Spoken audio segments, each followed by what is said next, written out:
Hey everybody, and welcome back to Mondays with me, Dr. Crystal. So you guys are just full of great ideas, and I want to give the people what they want, so I'm doing another suggestion today. Doctor's Guide to Surviving the Zombie Apocalypse.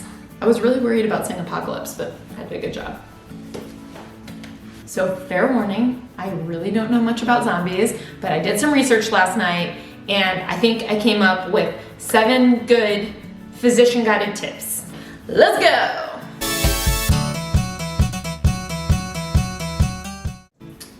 I wrote them here in my phone. You guys, this is like some legit research. Like, I put effort into this. All right, tip number 1, PPE. So in medicine, this is what we call it. I don't know what they call it in other fields. Maybe it's the same thing, but PPE stands for personal protective equipment. So we're in a zombie I knew this was gonna be a problem. So we are in a zombie apocalypse here. We don't know what caused it. More than likely, if this were to happen, it would be due to some sort of virus. So what am I talking about here? We are looking for things like plastic suits, rubber gloves, respirators, if you can get your hands on them. You want to be like freaking decked out. And I'll put a picture here of what you want to look like if you can. Now, obviously, even if you have these things, the odds that you can keep them on all the time are low because you're gonna have to be like running and stuff, but good to have, especially if you're gonna venture into an unknown area. You don't want to catch this virus because it'll turn you into this. Was that a good zombie? I never said I was an actor, people. Number 2, on the same note, wash your freaking hands. Honestly, you should be doing this anyways. You should already be used to this, so if we hit a if the zombie apocalypse happens, you should already be doing it, but make sure, who knows, what you touch could have whatever turns you into a zombie on it. So you don't want that. So wash up, people. I'm not talking about what you guys do when you go to the bathroom.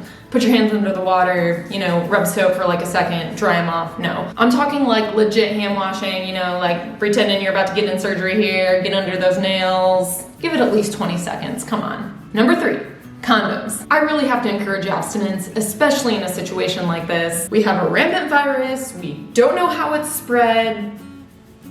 Sounds like a really risky situation. Maybe you're married. You're sure your wife is not carrying the zombie virus. Even then, are you sure you want to risk procreating at a time like this? You want to have to carry around a little baby when the zombies are running all over the place? No. Pack some condoms, people. Number 4, obviously, I'm a doctor. I gotta say, bring your medications, especially if you have some chronic condition that you need your meds to control. Like, last thing I want is somebody to be out there being chased by a zombie and their blood sugar gets too low or too high because they have diabetes and then they're down. That zombie's got you, bro. Pack up your insulin in your little cooler, bring your blood pressure meds. Last thing you want to worry about is anything other than the zombies. It wouldn't hurt to bring some ibuprofen or Tylenol too. It seems like in these zombie movies, a lot of times people are getting hurt, so you might want something to reduce pain, inflammation. What if somebody gets a fever? I don't know. Number 5, and this is something you just need to start working on now. Be in shape. You gotta get on that cardio.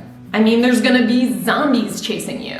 You gotta be able to run and you gotta be able to sustain it. Recommended amount of activity is at least 150 minutes of moderate intensity exercise a week. So you need to start doing that now if you're not doing it, because I don't want you to run out of breath and then get snatched by a zombie. If that's not motivation to get you to the gym, I don't know what is. Number 6, hydration. Maybe this sounds familiar to you. Go home, drink plenty of fluids, get some rest. I know you guys make fun of us for this, but really a lot of times when you're sick, that is what your body needs.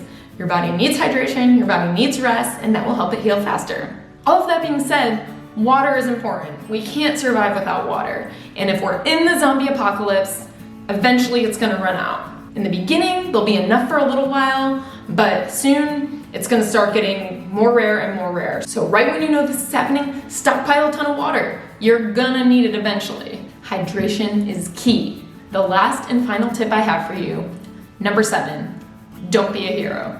So one thing we learn as physicians is when something happens, you have to assess the scene first. Say there is a car accident and you want to get out and help. but there are cars zooming all over the place, or the car is on fire. Sure, you can run over there to help, but if you get smoked by a car, or the car explodes and you blow up, what good are you at that point? The answer is none, because you're dead. So please, assess the scene first. If your friend is getting bit in the neck by a zombie, it's already too late. Dude's infected, you can't do anything about it. If you run over there to try to pull the zombie off him, all you're gonna do is get bit too, then you're both screwed. Don't try to be the hero. The goal is to survive. All right, well, there you have it. A physician's guide to surviving the zombie apocalypse. Hopefully we'll never have to use it. If you have any tips, help us all out by leaving them in the comments below. I hope you guys enjoyed the video today. If you did, as always, don't forget to give it a like, subscribe if you haven't, and I'll see you next week. Hungry. 4 brains. Oh yeah. When I die, put a couple bags in my casket. Oh gosh. Oh, I feel it. Oh.